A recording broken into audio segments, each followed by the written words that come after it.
Hi everyone, good morning. Good morning, sir. Good morning, everyone. Okay, so yesterday we looked at setting up our FDM for local management, some of the bits of and pieces of policy, so a bit of NAT as well.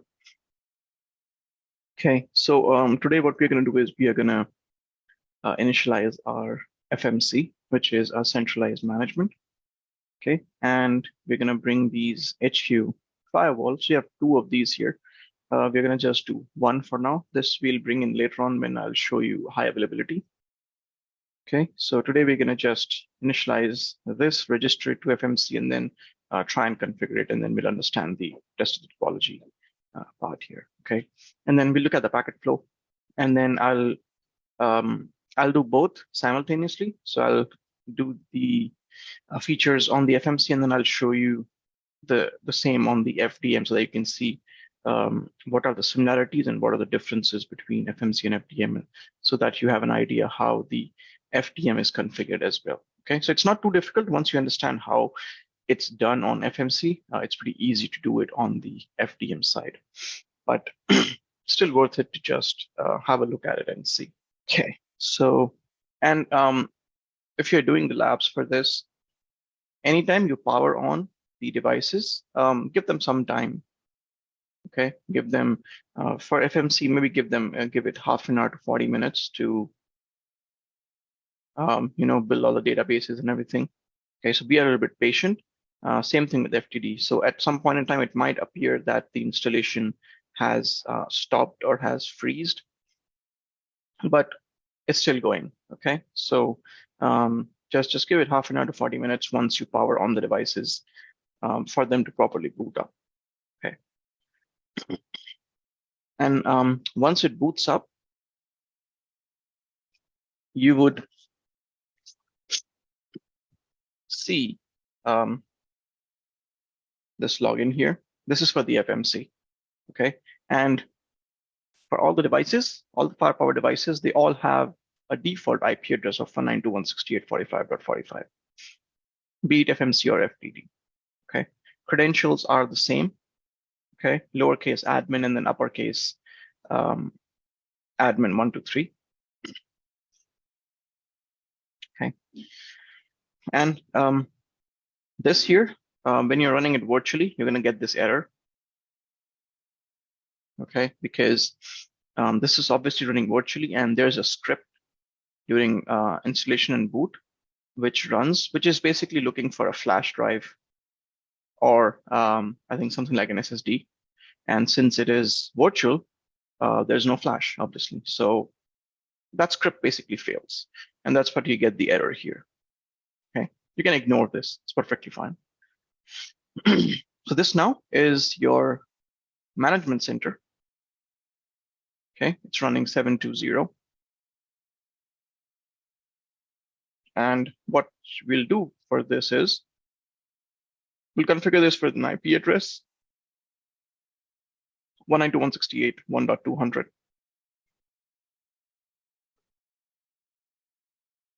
So we're going to do expert, and this will cause it to go into the Linux shell. Okay, and ignore these errors as well. So you're going to see this on virtual machine KVM. Okay, so these are just cosmetic things, so you can ignore that. So once you type in expert, you go into root, not really root, but the Linux shell, Linux kernel.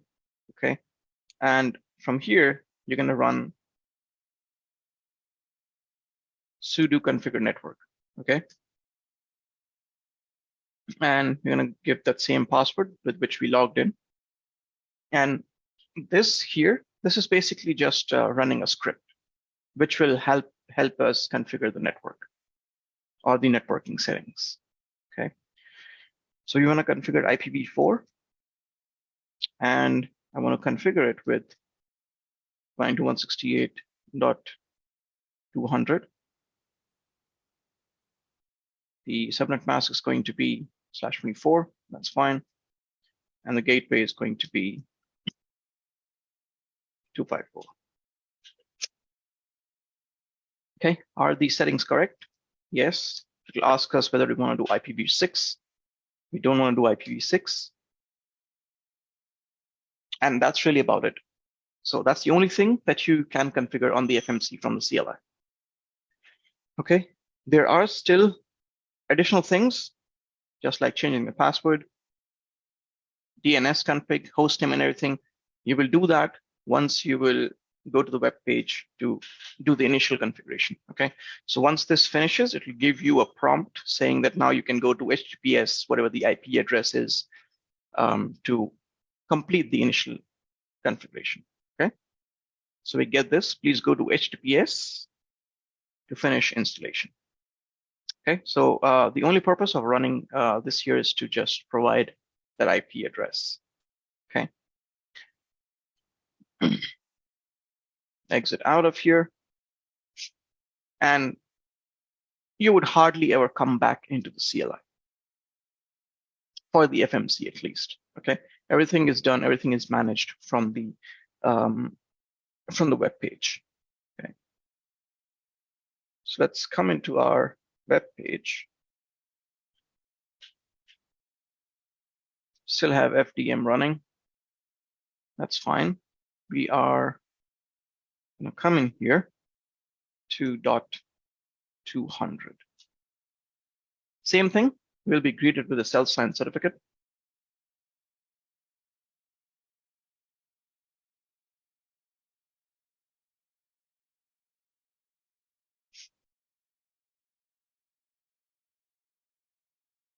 Okay, kind of similar to what we saw with FDM as well. Hit advanced.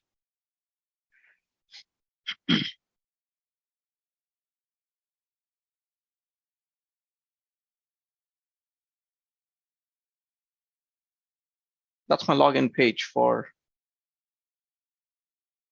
FMC, which is the management. Okay, same credentials, the default ones, because we have not reset it yet. So admin and uppercase A, admin 123.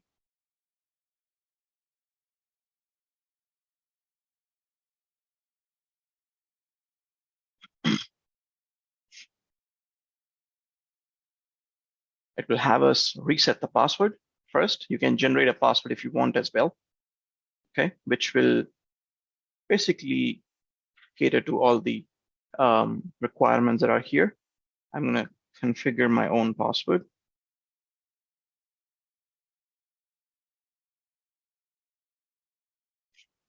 Okay, so it meets all the requirements. Hit next. It asks us to accept the license agreement. Accept this as well. And now basically you do the rest of your config here. So we are gonna call this FMC, or let's just call it HQ FMC. We have already set the IP address, okay? And we will use the umbrella DNS. Okay, you can set your own custom DNS as well, but we'll continue to use the open DNS or the umbrella DNS. I will set the NTP to pool.ntp.org, which is the closest pool that we have available in India. Okay. Hit finish.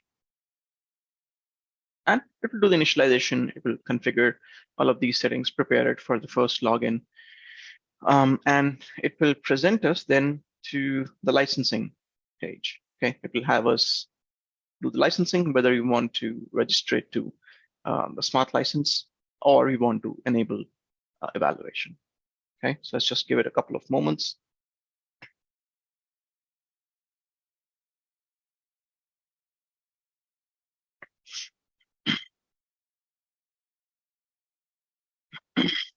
And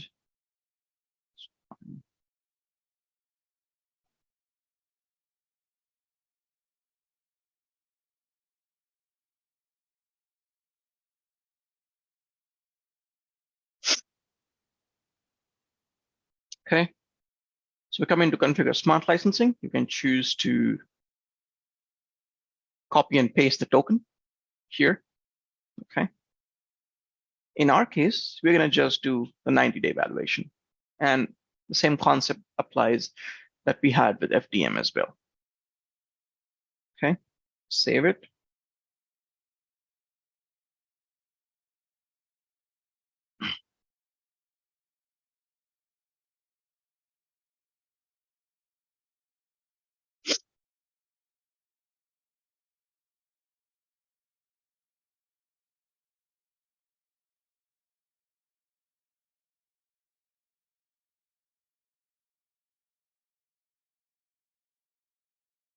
Okay, so we now have our FMC up and running, okay? There's a lot to cover in FMC, okay? So we'll go over them pretty slowly so that you can understand how and what there is. A couple of things that obviously you need to make sure that, again, there is internet access, okay? Because you do want to make sure that the FMC can get all the updates and everything, okay? So most of the tabs are here at the top, okay? The overview, this is where you'll find all the dashboards and everything, okay? Analysis is where you're going to find all the logs, all the events, the connection events, and anything else, okay? Policies is where we'll configure our policies, okay? Devices, this is the tab that we are here. This is where we're going to register our firewalls, okay? Objects, same thing that we saw in FDM. This is where you're going to create your objects, okay? Which can then be referenced elsewhere in the config, in the policies and everything. The integration tab here is you can integrate the FMC with a lot of different products. Maybe you want to integrate it with SIEM solution. Maybe you want to integrate it with other Cisco products as well. Want to integrate with cloud for a bunch of different things. This is where you're going to do it from. Okay, so you're going to come back and forth into a lot of these tabs. Okay. But first thing that I would want to do is bring in one firewall, register a firewall, and then look at some of the other additional settings that we have on the FMC. Okay, so I'm going to come in here to this firewall, and it will be initialized just like we did for the one on the branch side. Default credentials, accept the EULA, reset the password,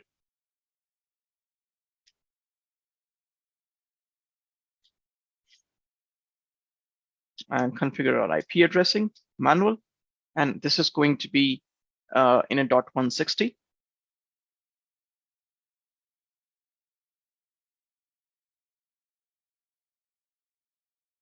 Okay, /24 mask. 254 is the default gateway for the management network. And we are going to say, what is the host name? HQ FTD. Okay. And none. I'm going to show you how do you configure it on the device itself. Okay. So nothing there, none for the domain.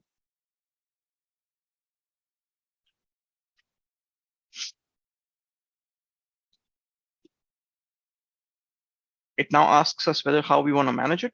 Do we want to manage it locally? No, because you want to manage it through the centralized management.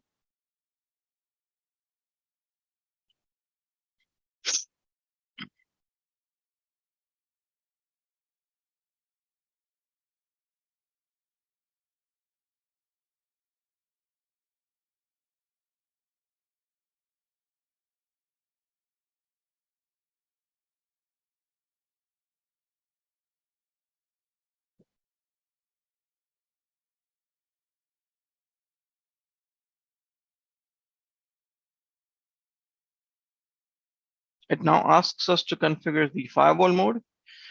If you remember, we did not get this option when we were doing the local management. Okay, it sets it to routed. Here you have a couple of options. You can either do routed or you could do transparent. Okay, so we're going to keep this at routed for now.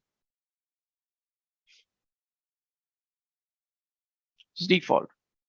So now go ahead, configure the firewall mode, bring up the network interface, do the configuration for the management and everything. And then after this, we can proceed with registering. Okay, and it's just a single command that you have to basically configure.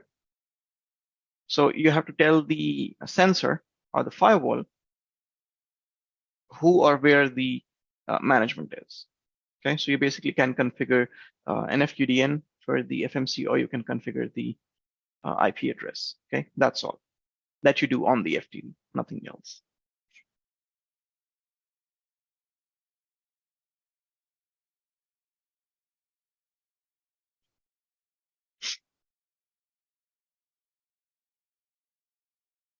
Just give it a couple of moments.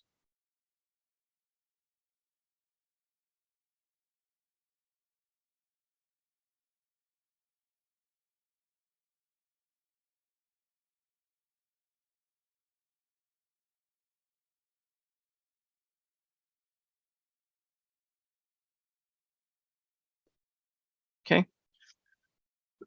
so it basically tells you everything that you need to do. You can register the sensor to the management center and use the management center to manage it.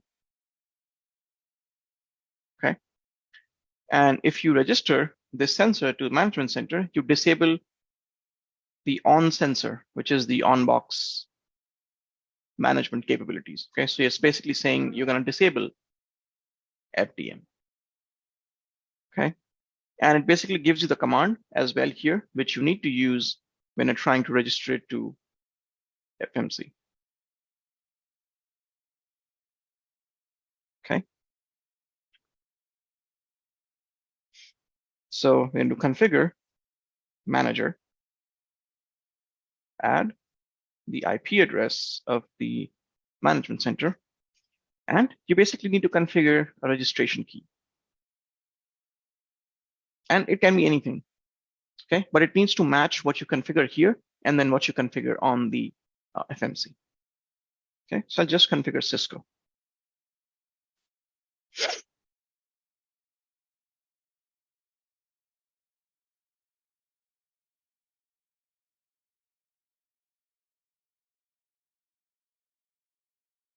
And that's really it.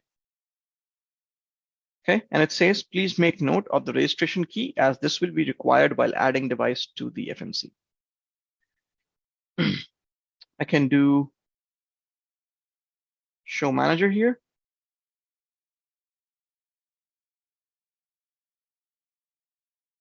And we can see our manager. If the registration is pending, we can also do show SF tunnel status.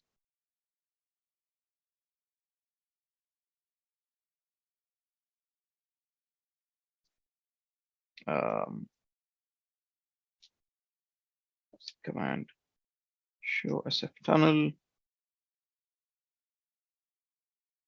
interfaces. So right now we don't have that tunnel established at the moment. Okay, and what else? You can do show network. It gives you brief information about the device here, the host name, the DNS servers that we had, the management port, that 8305. It's over TCP. And you have something called a BR1. I'll explain that, what that is. As it's enabled, and I told you when it does the registration, it's a secure tunnel, and there are two channels that are open. One is for management, one is for events. We see what the IP address is that we configured. No proxy, no IPv6, etc. Okay. So that's the initial bootstrap from the perspective of FTD. Now we're going to come back into our FMC. I'm going to go and add device.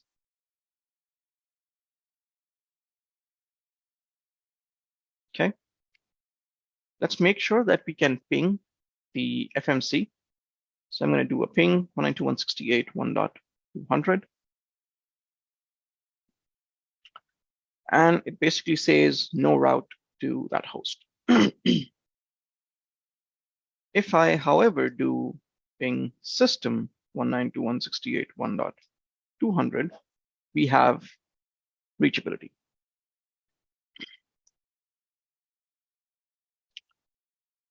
Now, when you add the system keyword, it uses the management interface. If you don't use system keyword, it's trying to use a data interface. So right now, none of the interfaces are configured, the data interfaces. That's why there is no route present for that. Okay, since we are trying to ping something on the management network, we have to use the system keyword, which will use the actual management interface to send the packets. Okay, so we have reachability on the management.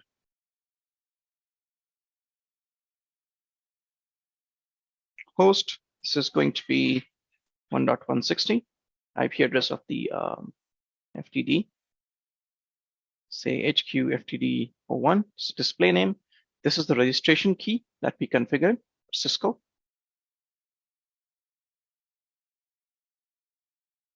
You can ignore the group. It's not a mandatory parameter. Access control policy is, okay? And I'll explain later on what that is. But for now, so you cannot deploy or you cannot register an FTD without an access control policy. Okay. I'm going to just create one. I'm going to say ICP, and I'll explain all of these later on. For now, we're just going to create one so that we can register our FTD.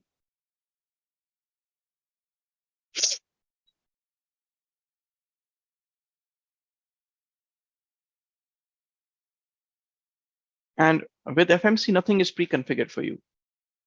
Okay, it's basically a blank slate. No policies, no nothing. Okay.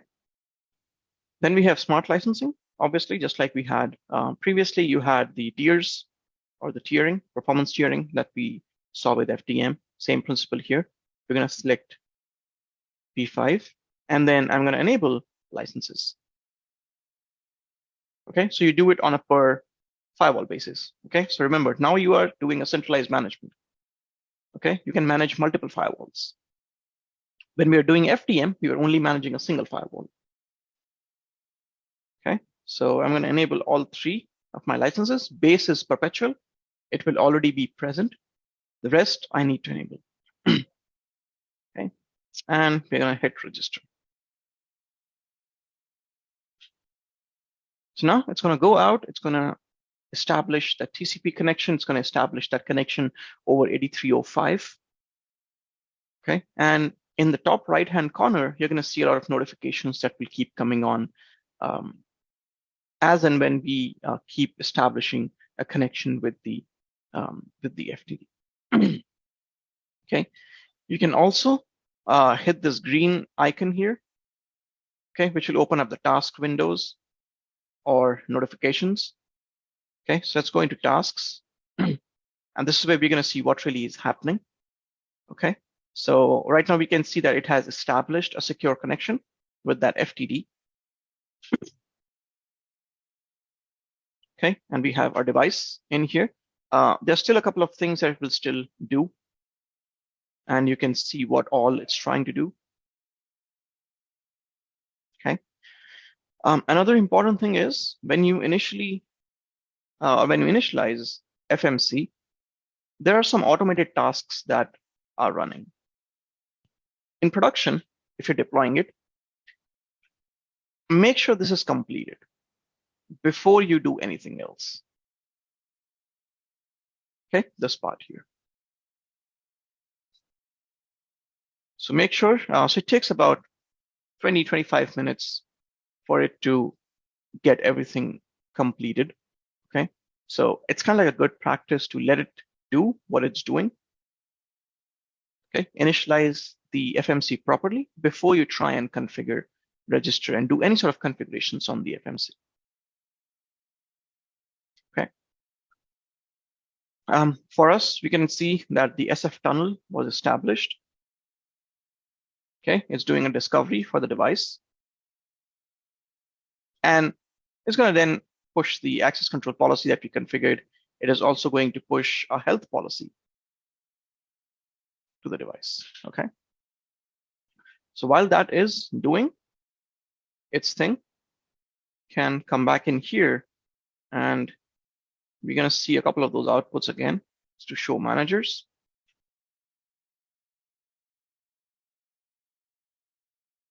And we can now see much more information. We have the version. We have an identifier that has been linked. Registration is completed. The management type is for configuration and analytics. Okay.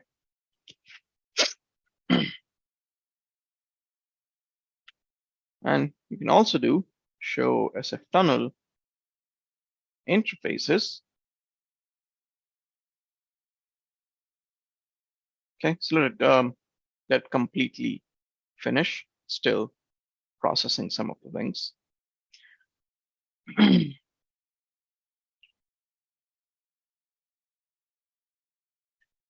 Okay, so so that's really your registration. Let me just see if there is any other command as well that we can see.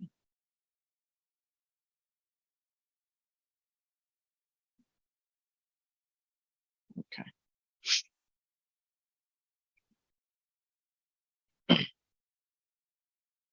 Okay, so now it's applying a health policy.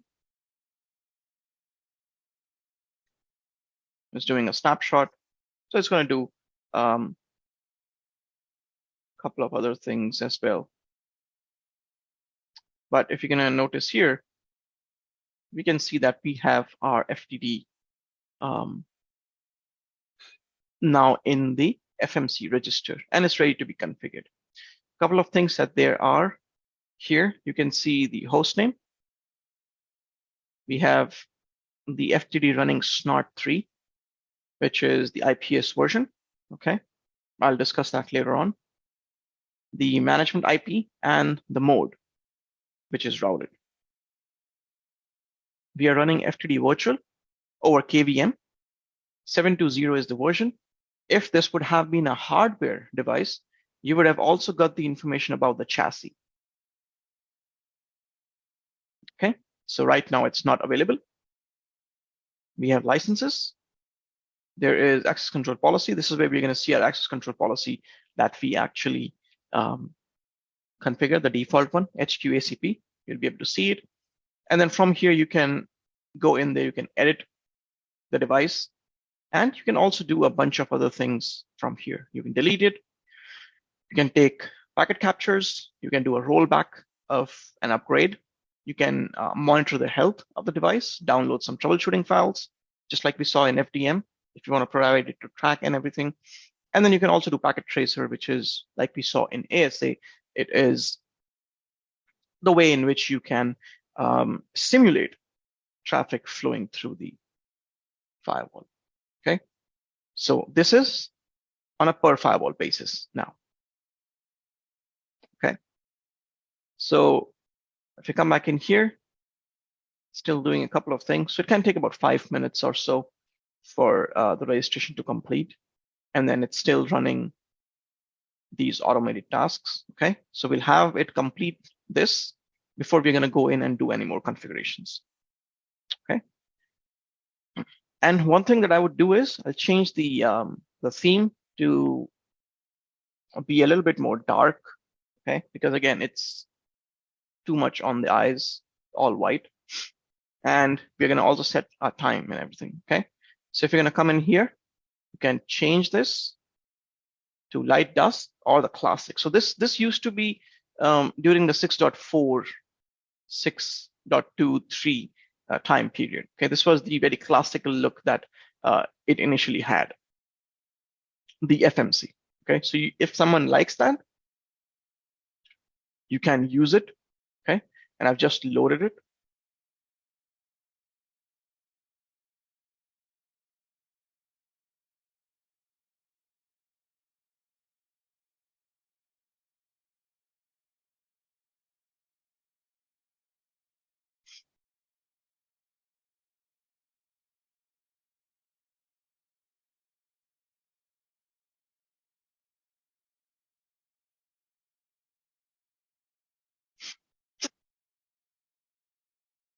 Okay, so this is kind of how it used to look like back in the day.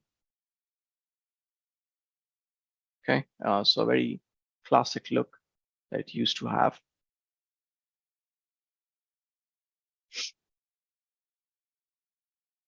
Okay, this was the older look that if someone still has a deployment for 6.4 or before that, you're going to see this is how it used to be. Okay, let's just switch back to a light theme.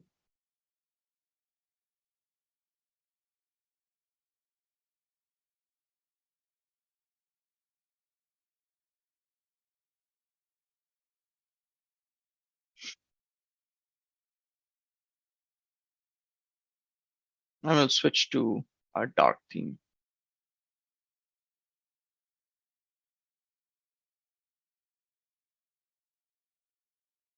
Okay, so now it looks kind of much better. Okay,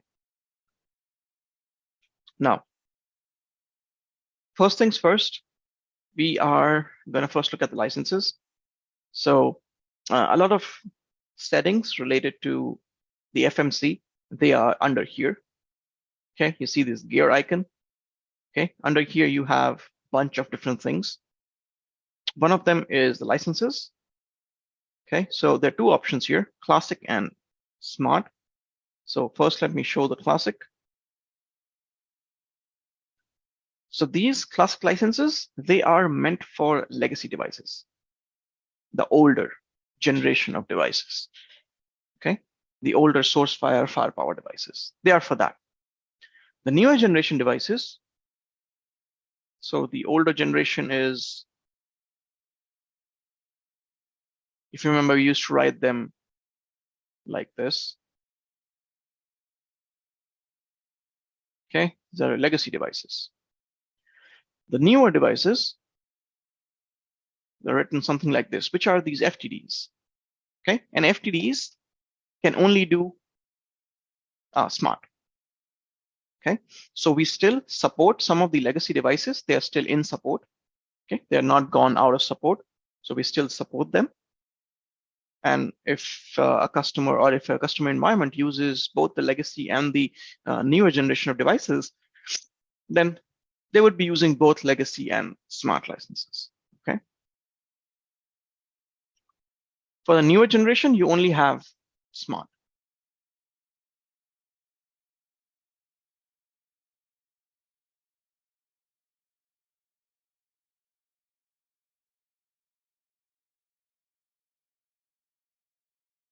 So we are in evaluation mode. And in evaluation, you don't get export control features. So that's disabled. We have one base, malware threat and URL filtering enabled. AnyConnect is not there as we saw previously. Okay, because you don't have evaluation with AnyConnect. Site-to-site VPN will still work. Remote access VPN, you need to license it. And you have three categories of licenses, Apex Plus and VPN only. Okay, and here, if we're going to open it, it's going to show you the device that's consuming the license. Okay, it says in compliance, FTD for KVM. This is the IP address, and you're going to see this information, all of the licenses here. Okay.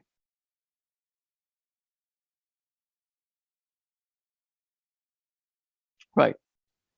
The next thing that you need to make sure is look for any updates that there might be for the device. Okay. And make sure the database is completely updated. Let me see if we have completed the deployment task. So we have completed that initial deployment task that we're running. These are the automated configuration tasks. Okay. So 10 success, there's 0 running at the moment. So we are good. This is the device that was successfully registered, has been deployed and everything.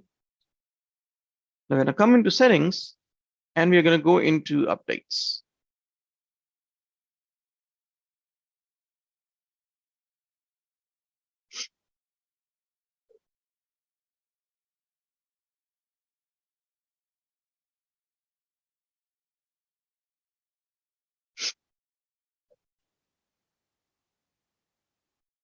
And there are a couple of updates that happen. We have this product update section.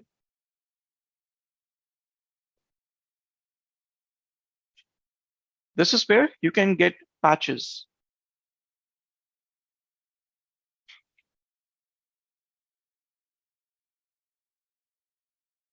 So for example, right now we are running 720. Okay. So if there is a patch that maybe comes out for this, maybe 721, 722, that is something we can fetch. Okay, I can do download updates and it will reach out to Cisco, try to see if there is a newer version that may be available. You can manually update or manually download the file from Cisco and then put that in and update it as well. This only works for patches. If you have to maybe, if you are maybe on 721, you want to upgrade to 730. This is something that does not happen automatically. You'll have to download this update file manually and then upload it. Okay. Or if you are on 6.6, you want to upgrade to 7.x, same thing. Okay.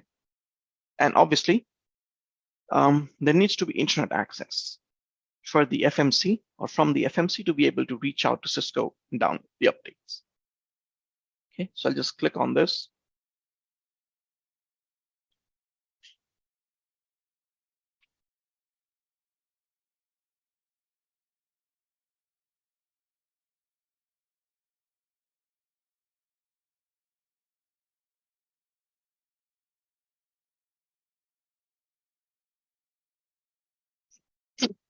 Okay, it adds it as a task here. Okay, so it's trying to look for the latest update package, and it's also trying to download a vulnerability and fingerprint database. And you can see there is already one here. This is called as a VDB, vulnerability database. What this contains, this has a couple of things. This has OS fingerprints,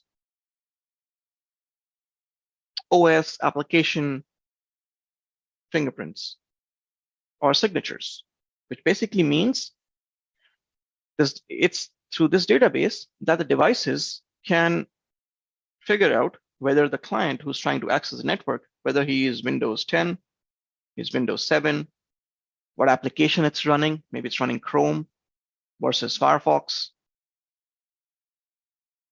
not Fox. Okay, So one of the things that it contains is this fingerprint. Okay. Another thing that it contains is vulnerabilities. Okay, so let's say a client is running Chrome, maybe 42.0.0 version. Okay, is this affected by a vulnerability? Okay, and when I say vulnerability, I basically means, can this be targeted by an attacker? Is there a problem with the software itself or any sort of a code? This has the information about all the vulnerabilities that Cisco knows about. Maybe they are more popular, they are more prevalent in the environment. Okay, so this single database serves two purposes: the fingerprints and the vulnerabilities for the applications. Okay, so obviously it should be kept up to date. And if there is a newer version, for example, it says that there is a version 361 that's available. Okay, and this was last made available last year, November 15th at that time. At that time. Okay, so it's been quite some time, like about 4 months. So there should be a newer version that should be available as well. And it says that if you install this, there is no requirement to reboot, which basically means that you can do it in production as well. You don't need to have any maintenance or downtime. Okay, if there is new patch that's available, let's say there is 7.2.1 available, it would need to be rebooted. Both depending upon what you update. If you update the FMC, then that would need to reboot as well. If you update the FTD, then that would need to be rebooted as well. And if it's being rebooted, then obviously your network traffic will be affected.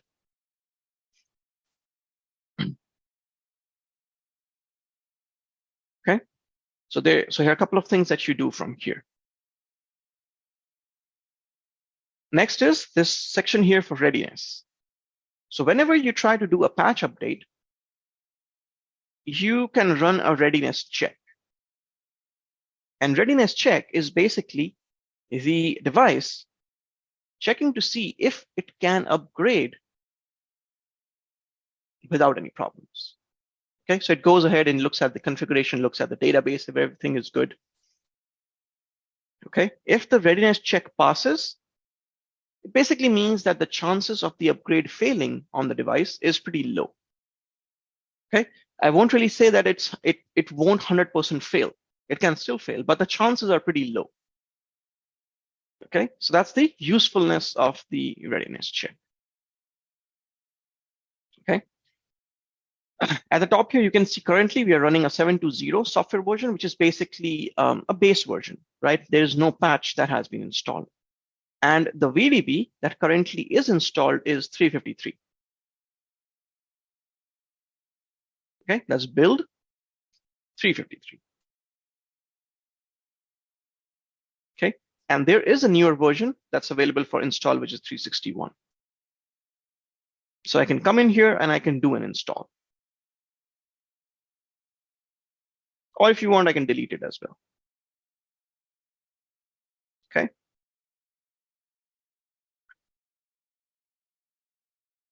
Still trying to download. I think it's failing here. I need to check if there is proper internet access from the FMC. Let me just check that once, if we have internet access working.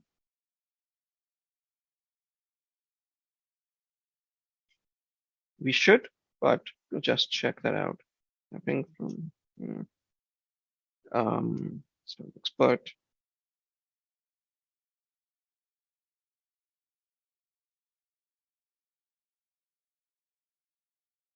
Okay, we do have internet access. That's fine. Can we resolve hostname? We can resolve hostname.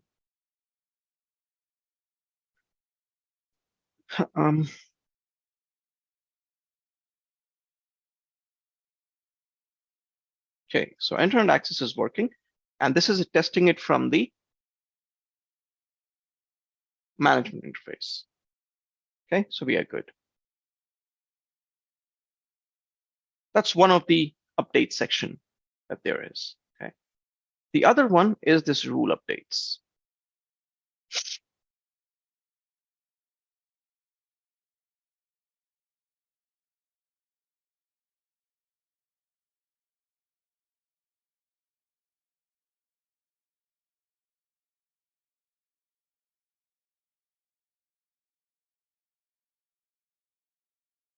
This rule updates, they are for your IPS or your SNOT engine.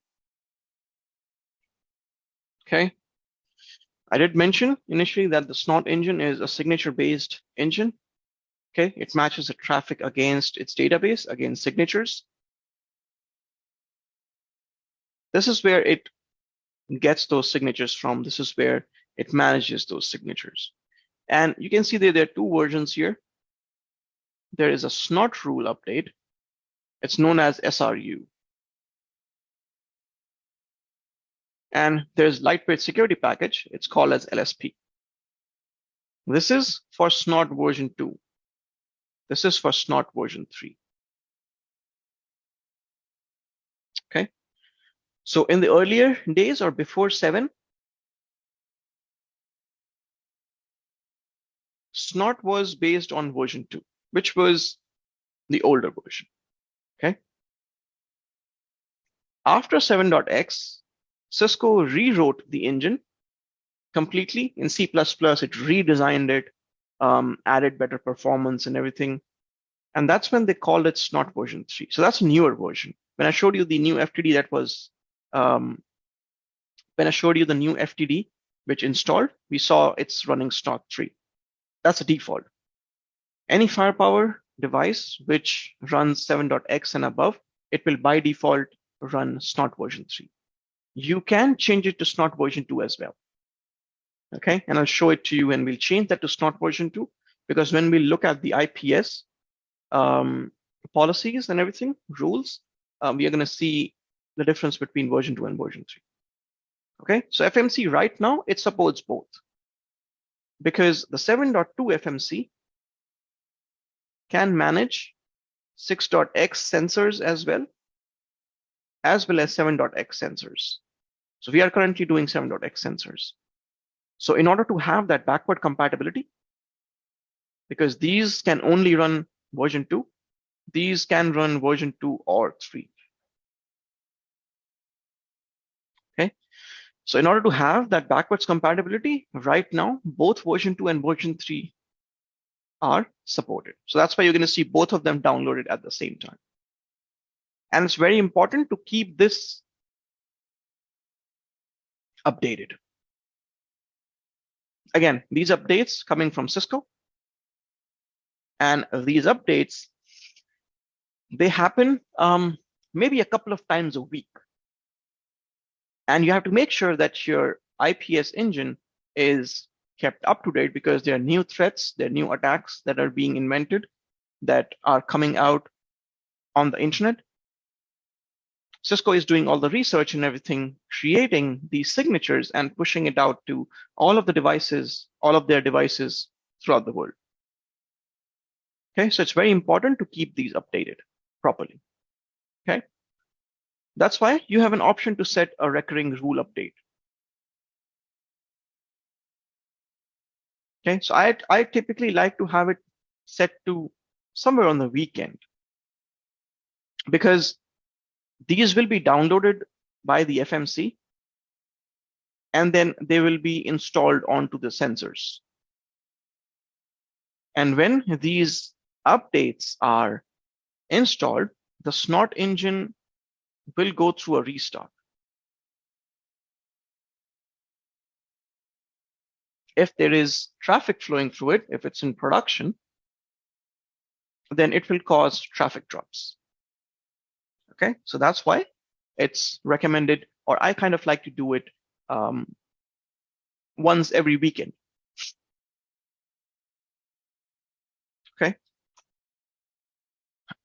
You can also do offline updates. So you have this option. You can download the file from Cisco, come in here, choose that file, upload it, install. But it's too tiresome, right? You'll have to do it at least once a week.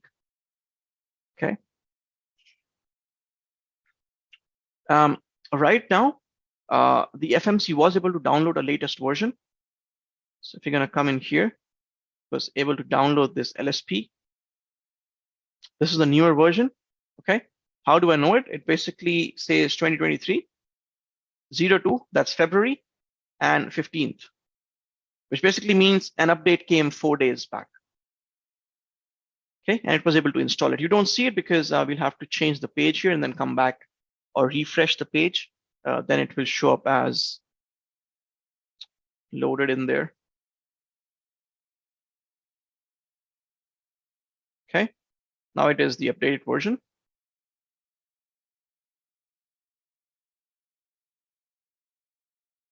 I can go in here and I can download the latest. So it will go reach out to Cisco, try to download the latest version as well. Okay. And it says that if you install these updates, it can cause temporary traffic interruption, which I already explained. Okay. So that's fine. I'll hit OK. And I'll set this to, let's say, weekly. I'll do it on Sunday. Okay. And currently the time zone is incorrect. I'll set the time zone correctly as well. And I'll hit save. Okay. So now moving forward, it will, on every Sunday, whatever time that you set, let me just correct the time first. Come into the admin here. We go into user preferences. And from here, we can choose or set our time zone. Change the password if you want, theme, and I'll set the time zone correctly. Very important. It would reflect in your logs as well. Okay. There we have. There's no save button. It saves it instantly, and then you can see the time has been set correctly now. Now we can go back into the updates there.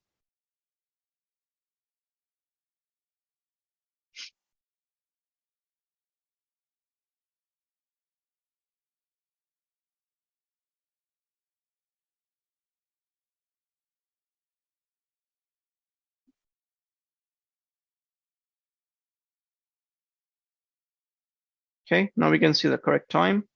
So maybe I want to do it at midnight.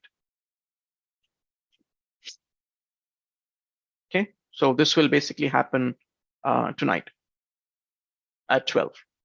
Okay, so just save that. And then it will automatically deploy it or install it on the sensors. Okay, so that's the second update that happens for the Snot engine. If you notice on the product update page, there is a patch that has been downloaded for FMC. And it is 7201. Okay, and it was available quite a long time ago. So it was available last year, August 2nd. Okay, it will cause a reboot.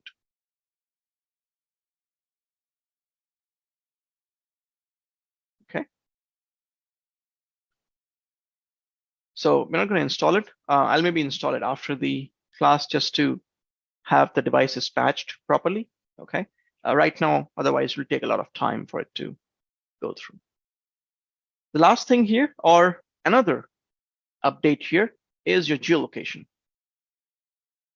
You can create your policies based upon source and destination countries from which the traffic is originating or going to. Maybe in my organization, I don't want to allow any traffic to go to maybe China.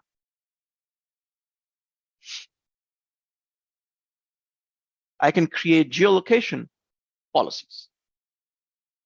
Okay, so This here is the update. So you do want to have the current or the update. Okay, so it does updates in two ways. It updates the country code and then IP. Right, so IP is none because we have not updated it yet.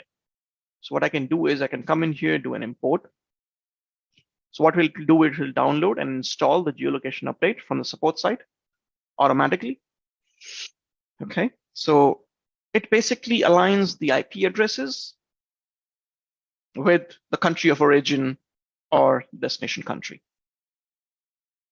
And it's based upon continents and countries, not states and cities.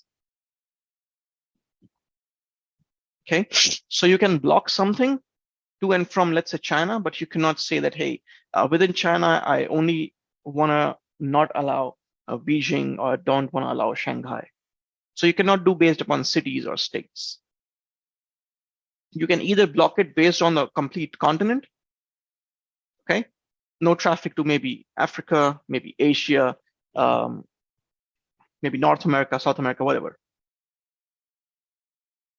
Okay, or countries within the continent, but not based upon states or cities. That's the geolocation update. Okay, so typically, again, you would want to set all of these to recurring so that the FMC does those downloads automatically and keeps the system up to date.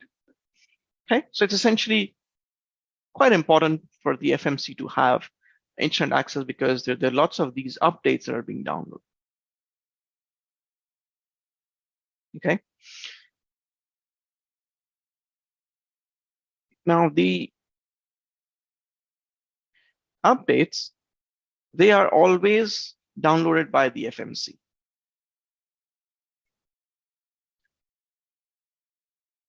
Not by the FTD. Licenses, it is always going to be the FMC that's going to register with the CSM, not the FTD. Okay, because FMC here is a centralized manager. It's managing your firewalls and your complete deployment. Okay. Some of these updates, things like BDB, the SRU, LSP. Okay. There are some URL filtering databases as well, which I'll show in a bit. All of these, they are updated by Cisco Talos.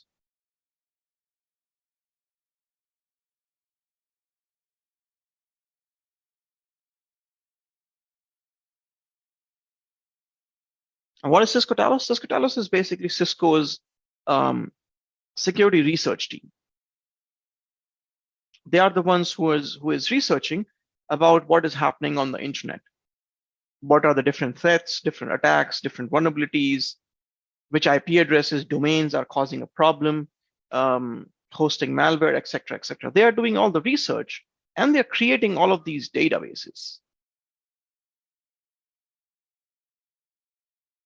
And then pushing those to the devices, to Cisco devices throughout the world.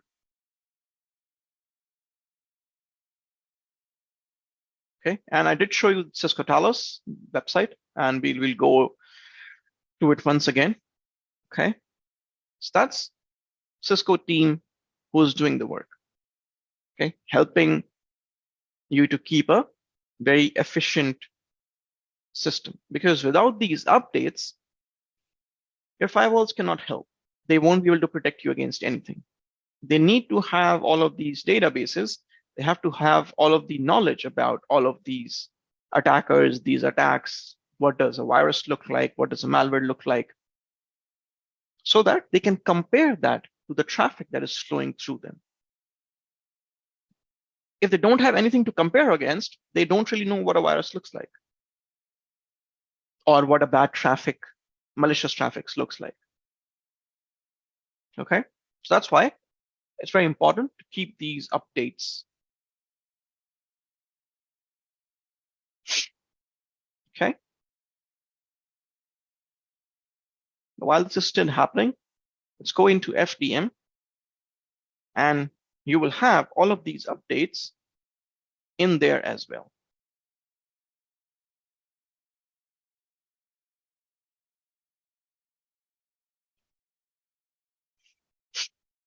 So we'll go back and forth between FMC and FDM just so I can show you where things are on these different platforms.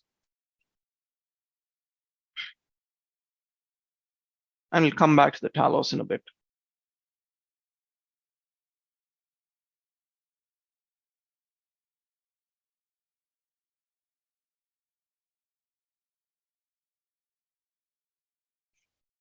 This is where we have the updates.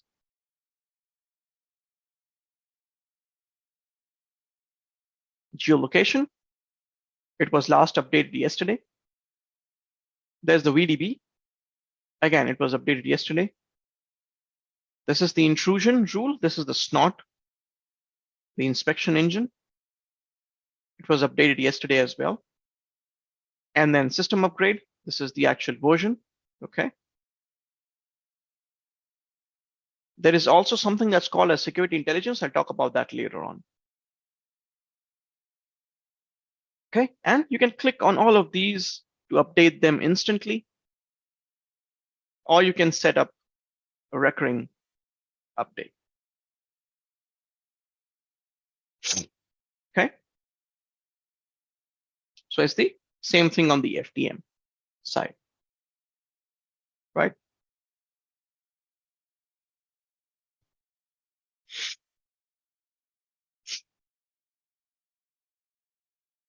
Okay.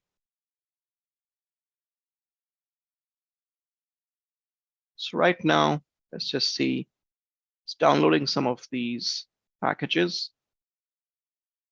Failed to download some here. That's fine. Okay. Now, another one that I talked about was URL filtering. Okay. I told you that you can download the URL filter database if you have that URL license with you. And we are running evaluation, so we should be able to make sure that our URL database is updated as well. You won't find it here. For this, you'll have to come into integration and come into other integrations.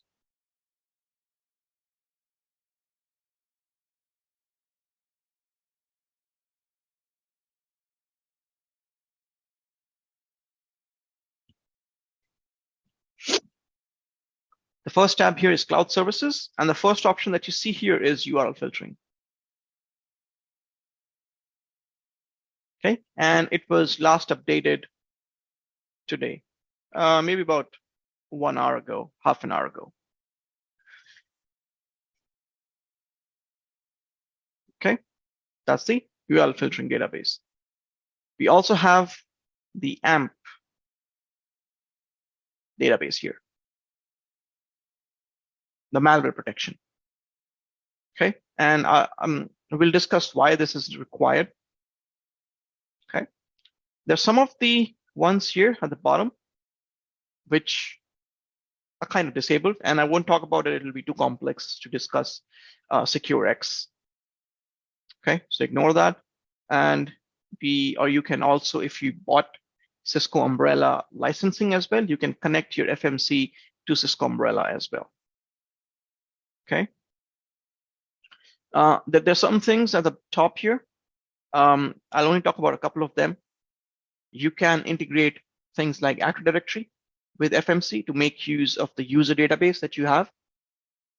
Okay, and you do it through the realms and the identity source section. You can also integrate ICE with FMC. Okay, if you've never heard about ICE, it's Cisco's AAA solution, network access control. We're going to discuss it in very detail later on. You can integrate that as well. High availability. This is for FMC. So you can have an active standby FMC as well, which is mostly required for large scale deployments for FMC. Okay. You have eStreamer. You can integrate FMC with a SIEM solution, something like Splunk. And it makes use of the eStreamer adapter or engine that it has. you have the Smart Software Manager on-prem. This is the smart satellite. Okay, so if you cannot have FMC directly communicate with the internet, I did mention that you have an option to do a smart satellite. This is where you do the satellite integration with FMC.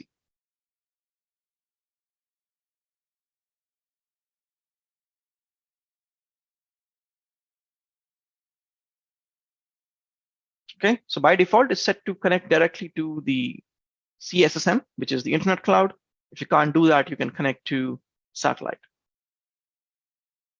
Okay, or you can run in evaluation mode, or the third option was to do PLR, permanent license reservation, or the offline activation. Okay, so these are some of the integrations that we have. Okay, any questions?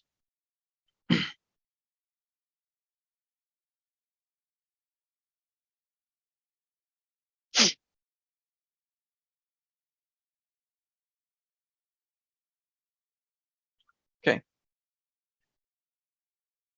Let's talk about some of the other configuration pieces that we have for FMC. Some of these are recommended changing, and some of them are important from, let's say, from a production perspective.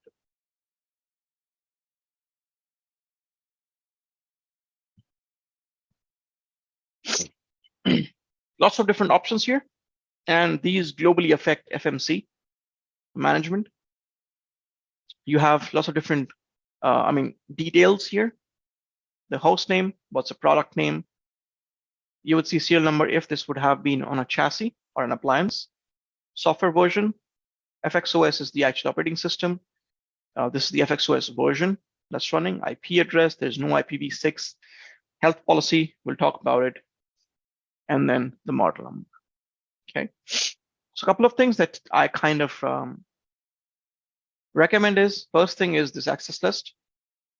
This is how you control access to the FMC, both web and SSH. Okay, so by default, anyone can access the FMC either through port 443 or port 22. In production, obviously, you would want to control it. Okay, you would want to only have specific networks being allowed to do this. And make sure you add the networks that you want to allow access to, and then delete these. If you first delete them, save it, you're going to lose access. And there's no way to recover from it. You'll have to re-image or reinstall. Okay, so I see that mistake being done a lot of times. So make sure you add the network. So let's say I want to allow 168.1.0 network only to have SSH and HTTPS access. Now I should go ahead and remove them, save it. Okay, because I am connecting from 1.0 network, so I should not lose access, obviously.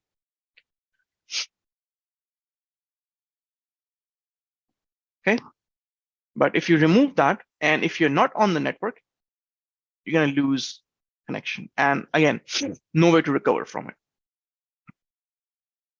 Okay.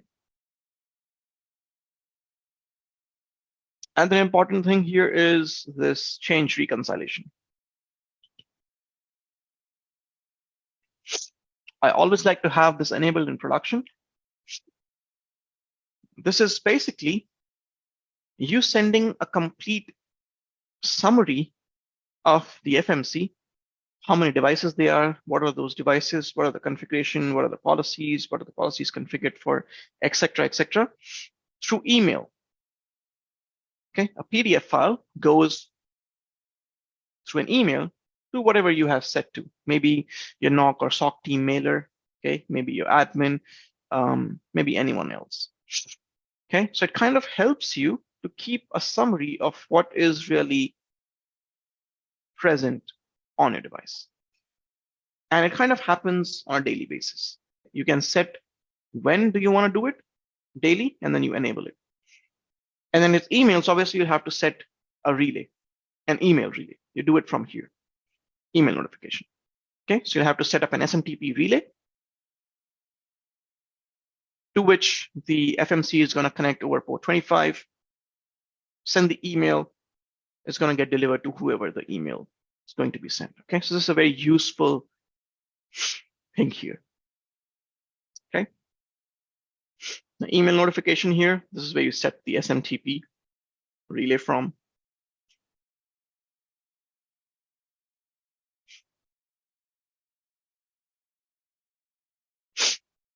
Okay, port 25, you want to do, for the most part, TLS, you can do none, from address, etc. Okay, you can test the mail settings as well. Banner, you can set up a login banner. Obviously, if someone logs in, he will be presented with the banner. He'll have to do a confirm or an accept on the banner, and then he'll be allowed to have a login. Okay, so you can set anything that you want.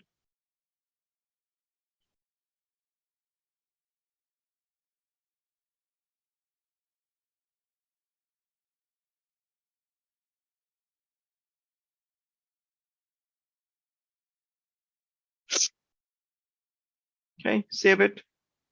So now the next time when you log in, which is basically after you put in your username and password, you will be presented with this banner. You accept it, and then you are allowed to log in. So your organization's legal team can provide some sort of a legal agreement that anyone who logs in, he accepts it first before allowed to be logged in. Okay. Some information about the management interface itself.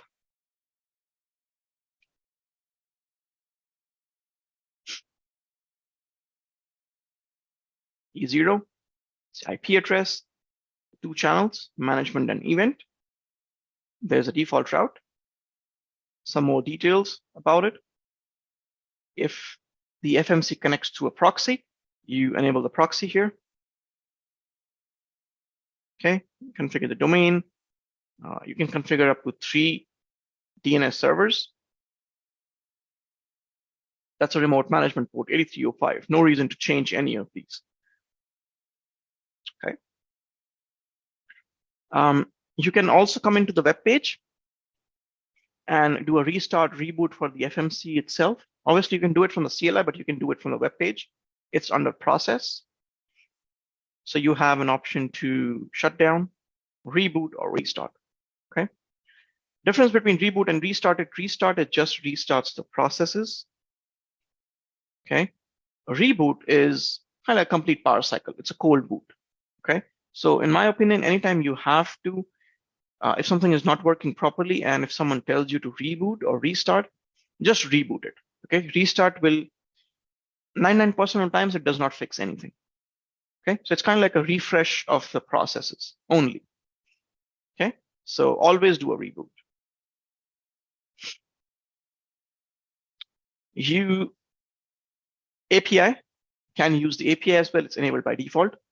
No additional licenses or anything that's required. Okay. So your REST API is enabled by default.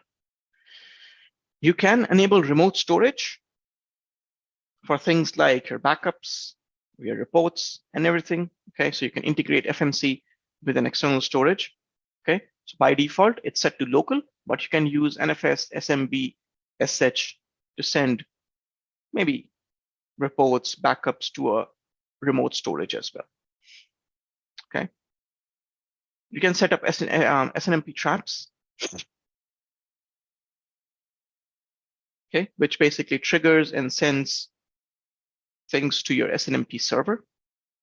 So you can do that. You can choose what version you want to have, 1, 2C, or 3. Okay, 3 basically gives you authentication and everything. Okay, and encryption. With 2, you do not get the authentication. Okay, so if you're going to see if I change to 3, it gives me an option to add user and everything. With 2, you only have the community string. Okay.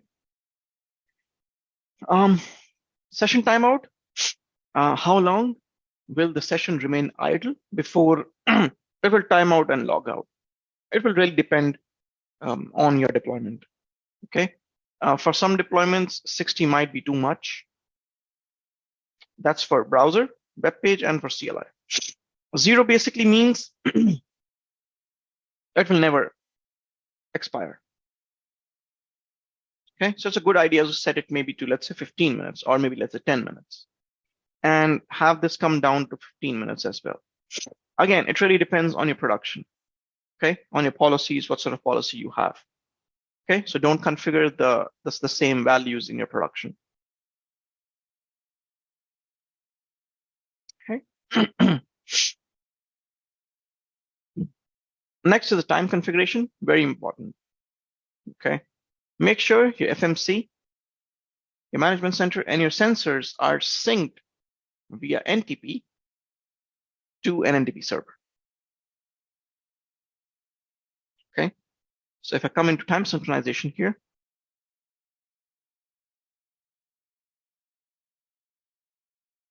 we already did configure when we initialized our NTP.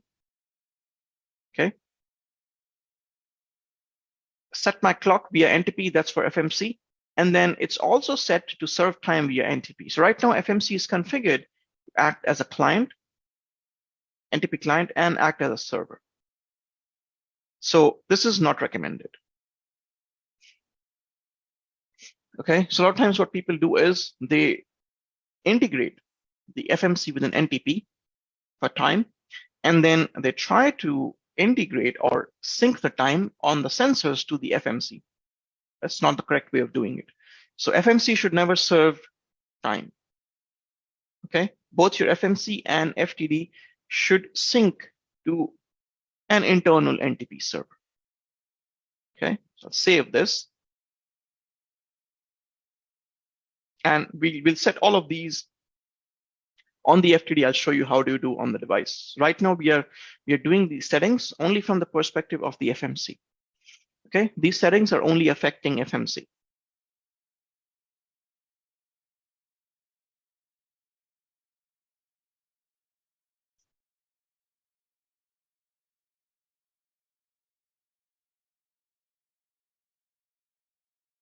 Let's come into time here. This way we can see if our NTP server is synced or not. Okay, the time is correct.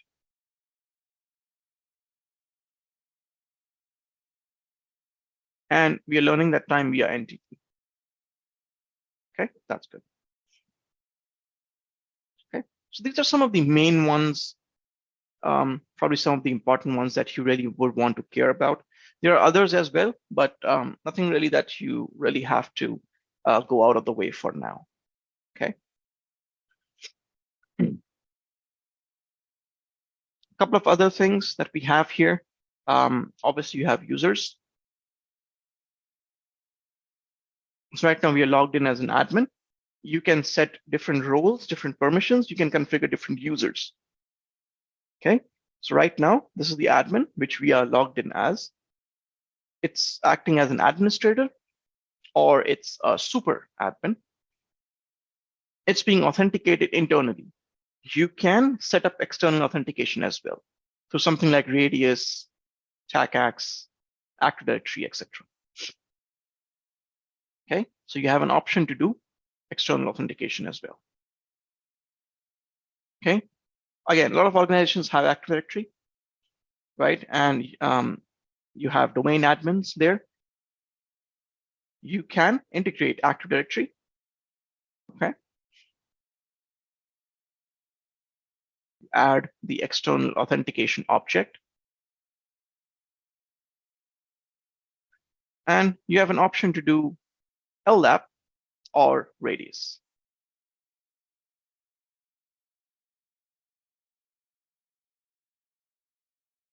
Okay. You also have the option to do single sign-on, SSO.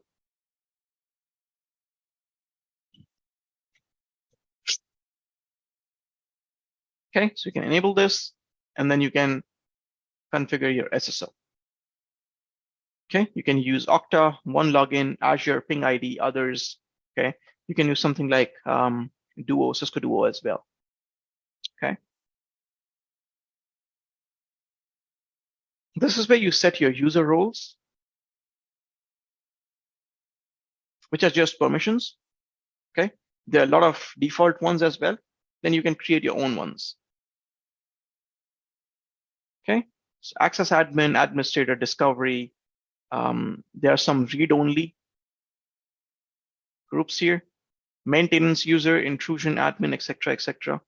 If you want, you can create your own user role. Okay, and you can set the permissions. What do you want them to do? Maybe I only want them to access the system menu. Okay, and I don't want to have them access the configuration menu. This is where you set your permissions. And then you create the user, and then you assign the permissions to those users. Okay, that's pretty basic, pretty straightforward. We have nothing too complicated. Okay.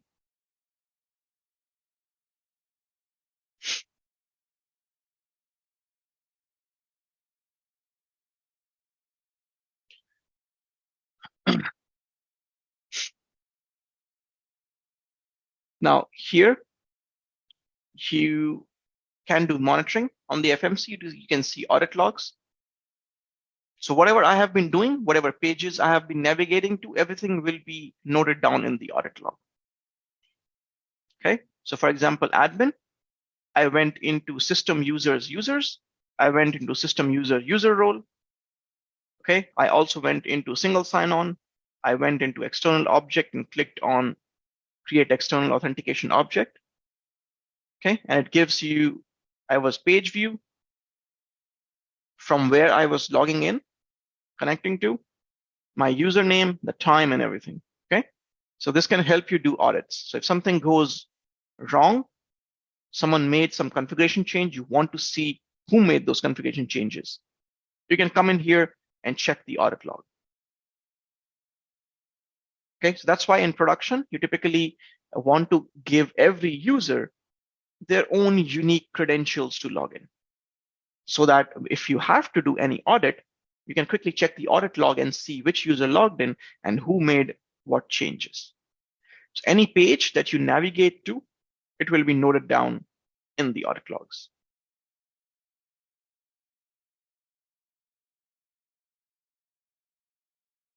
You can also view syslogs from here. Okay, syslog messages can help sometimes with troubleshooting. I've not really used these anytime. Okay, but they can be useful. Okay, if you want to see your connectivity, okay, license-based things, come in here. But again, I've never find these to be very useful. But you have these here. Okay, you have statistics.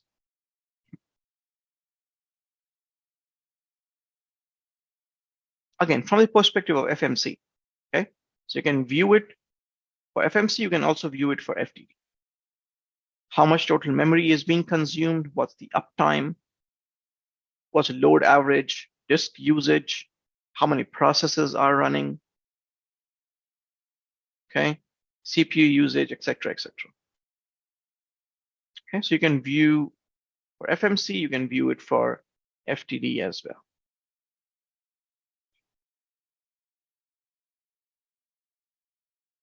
Okay, this is for FTD. Can help with troubleshooting performance issues, high CPU, high resources. You might want to see if your disks are running out of space, etc. In the tool section, this is where you can do backups and restore. Okay, pretty straightforward. You can do scheduled backups. There is already backups scheduled for you when you do the initial configuration. Okay. And by default, the backups are stored in this directory, var sf backup. Okay. So if you don't want to use remote storage, then make sure you do cleanup every 3 months, every 6 months, depending upon depending upon how soon or how much you take backups. Okay. Some organizations, like I explained yesterday as well, some organizations, they have very dynamic environment. They make lots of changes. So they might want to have more frequent backups, like once every month. Some are mostly like this, like DoD or government-based deployments, which do not make changes too often. So they might only need to take backup every 6 months or every 3 months. Okay, so it really depends upon that. So if you take too much backup, you are gonna run out of space on your local disk.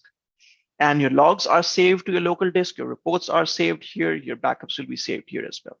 Okay, so you need to make sure that you have ample amount of disk space for a lot of these things. If you're running out of disk space, maybe you might want to increase the disk if you're running it virtually like I am, or get a bigger appliance which can have more storage, or do remote storage.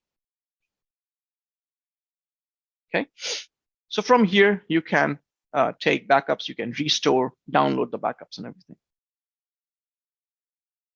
You can take backups for both management center and for managed device as well, your sensor. Okay, so you can start backup, you can do a schedule for the backup as well. Here's the scheduling. And it gives you a nice calendar view. And if you're going to see, there's some of the things that have been already set for you. So for example, every Sunday, there will be a backup that will be run, which will be a config only backup. Okay, and it will run every Sunday. Every Saturday, a software update will run, just to check if there are new updates that are coming in on whatnot. You can change the schedule. You can come down in here. You can change the schedule if you want. Okay, so this has been set to every week on Sunday. Okay, so it will probably start happening from today.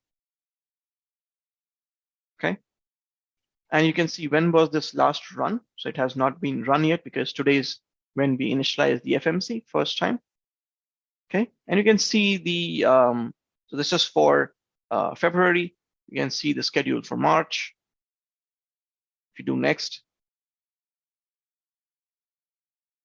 Okay, this is for March. You can see it's for the third month.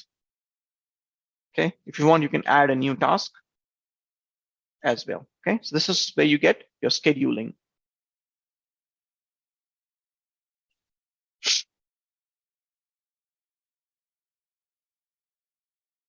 You can do import export as well. So maybe I only want to download the policy, or I only want to export the policy. So you could do individual exports rather than doing backups. Okay, so if you remember, we created this when we registered the firewall. I can export this. Come down and export. Maybe I want to export just the health policy. I can export.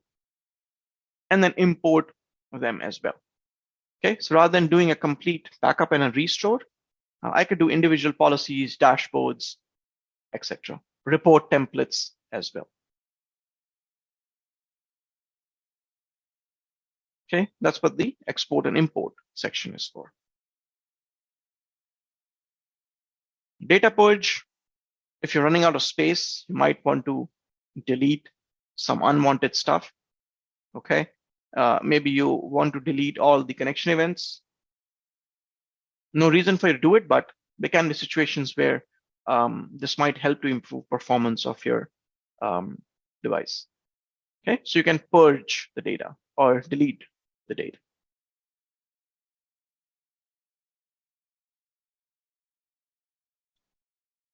Okay, then here you have the health. Okay, health policy, health monitoring can give you a lot of good information about the health of your appliance. Okay, how much CPU, how much traffic, etc. is flowing through. And you can see our FMC is currently in red. Okay, because a lot of things that were failing primarily related to downloads not happening. Okay. And if you go into this task section or notifications, you're going to see there's a help tab. This is where you can see a list of all the health related things. Anything in red obviously is critical. Okay, you can have amber, which is kind of like warning, and you should typically have everything in green, right? So for example, our device here is in green. Okay, and you can see there's one critical warning, which is for FMC, and there are 0 warnings. So warnings will be in an amber or a yellow color. Okay, so from here, you can view a lot of good information about the FMC. Okay, we can see how much capacity is being used, CPU information, how much memory is used, the traffic input and output rate, disk usage. Some more detailed things you can look at up from a process-based thing. Okay, what processes are consuming how much CPU, how much memory. If you come in here, you can see this list of all the processes. Okay, which ones are consuming the most resources, etc. And you can view it for a specific time as well. So for example, right now I'm viewing it for last 1 hour. You can view it for last 2 weeks, or you can set a custom time as well. Okay. Similarly, you can do the same thing for FTD here.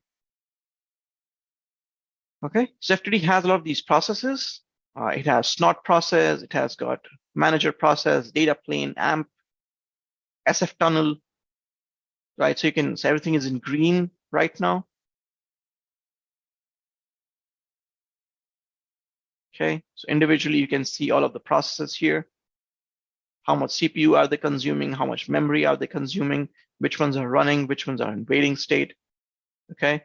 We can see NAT translations, how much on an average translations are happening, right? You can see the throughput, memory, disk usage, right? So that's a health part, okay?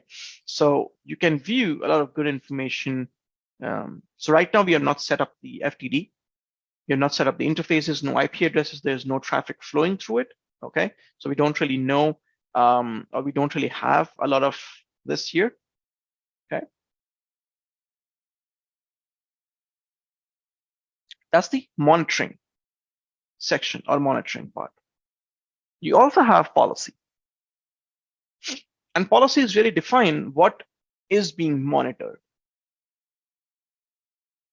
Every device on Firepower will have a health policy.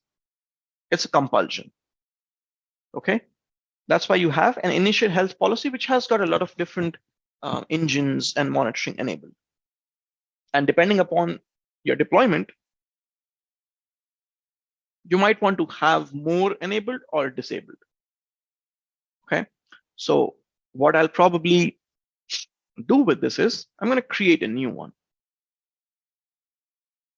And I'm going to say HQ health policy, and I'm going to use the initial one as my base policy.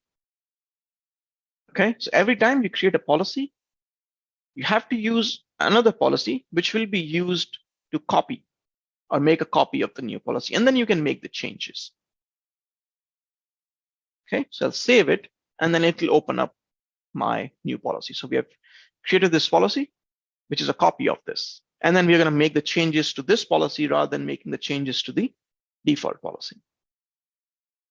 Click on edit here. And these are all the different things that it's monitoring.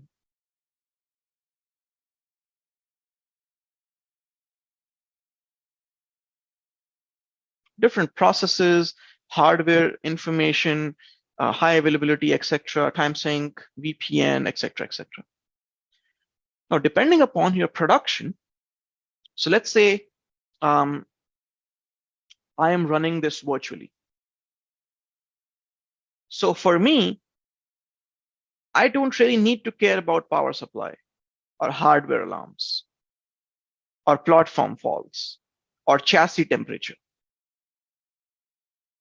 Right, so I can disable these. Right. For example, we are not doing any integration as of right now, right? We are not doing ICE integration, so I can disable that. I might want to have monitoring for my CPU. I could enable that. Okay. Similarly here, network card and interface. I'm running virtually. So obviously no one is going to reseat a network card. So no need to enable that. No need to enable any link mismatches. Okay, so it really depends upon what sort of a production environment you have and what are the things that you are using. Okay, so if someone is not going to use Active Directory environment, ICE integration, no need to have those processes or those monitoring enabled. So that's why it's a good idea to always create your own custom health policy. Okay, so let's come down. For example, I am not going to be using for now the eStreamer, so that's disabled by default. Okay, we are not going to do clustering basically. Okay, so a lot of these things, they're present. NTP is present. We are not doing VPN, so let's just disable VPN here. Okay, so now once you have made those changes, we can come in here and we can save it.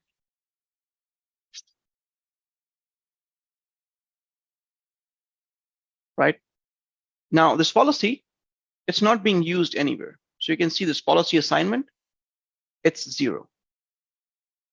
Why? Because my two appliances, which are my FMC and FTD, they're using the initial health policy. I want them both to be using this policy instead. So I'll click on this button here, deploy health policy, click on that.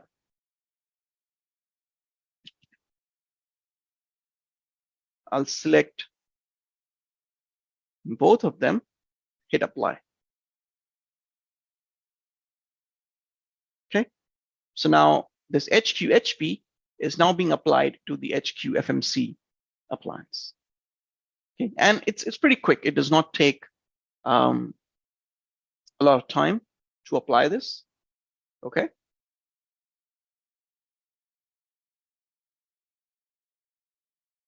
Health policy. You also have events, and I might discuss events later on. Let me just see, what do we have in here?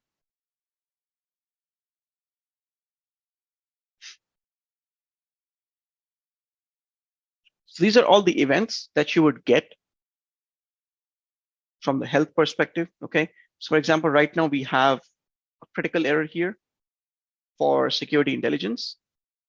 Okay. And that's because we were not able to download, or the FMC was not able to download the database. Okay. And security intelligence is one of the more important features. It comes with a threat license. Okay. So anytime the update is going to fail, it's going to produce this critical error. Okay. And you can see the health policy was successfully applied to those notifications. So you can come in here and you can select that. You can view more details. If you're going to right click, it's going to open that in a new window. Okay. And you can see all of those here, right? It'll give you some details about it. You can click on it and it'll open that event.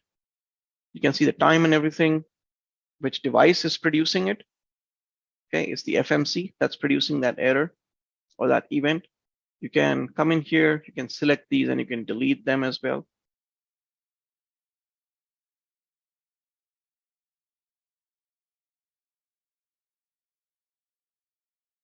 Not to do in production, obviously. Events can be really helpful for you. Okay, so should not delete them. And you can also see it here in the help section. Okay, in the tasks section as well, you can see some failed tasks if there would be any. You can erase them from there, remove them from here. Also remove all the tasks, complete task from the list as well. Okay, if there are too many notifications, you can do that.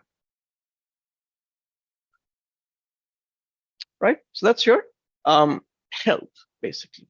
That's really your system settings here. Okay, so these are some of the things that you do first thing when you're doing the deployment and everything. Okay, before you start to configure your FTD, just make sure your databases, your FTD, your FMC set up correctly, the health policies are configured correctly, so that when you start to bring in and register the firewalls, you already have everything set up properly for you. Okay. Okay. Questions? Okay.